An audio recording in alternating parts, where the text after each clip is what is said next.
Ni hao, today's ganaping. So we are going to the Eat All You Can. At yes, we're going to Eat All You Can. So I flexing to Ate Jenny, no? Kay siya ang financer namo. And thank you kaayo kay gi-invite gid niya sa iyan this namo. And thank you kaayo kay gi-invite gid niya sa iyan this pitida kay muli na siya Pilipinas. And yes, didool ko kay gi-prank ra nako sila kay mag-say peace. And before ta mo sulod ay diri sa Hongwon Korean restaurant, no? So before ta mo sulod, so pay first before you eat. So para makabalo sila kung pila ta ka person para ilang i-set up sa table.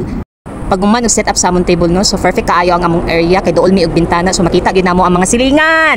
Mangaon na ta, nangaon na ba mo? Magpakabusog ta para dili sayang nga ato ang nagastos karong adlaw ay sis, durag ato ang gasto. After dayon, so nigawas ko, so isa ni siya sa mga highly recommended nako sa Eat All You Can diri sa Hong Kong.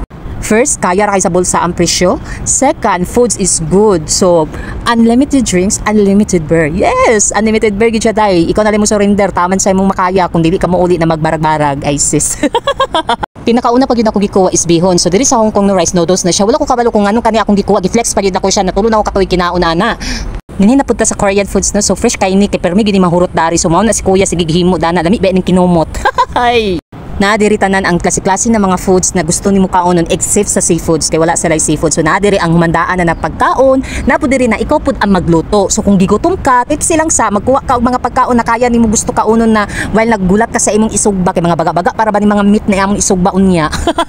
So i-flex ako si ate no kay mauwi na mong financer so karon ni. Sulod na mi kay nakakuha naman mi sa mga food so ginahinay lang namo og sugba then this one. So mo na ni siya ikaon na gid ko kay gutom na jud kaayo basta kay hamal lang hamal.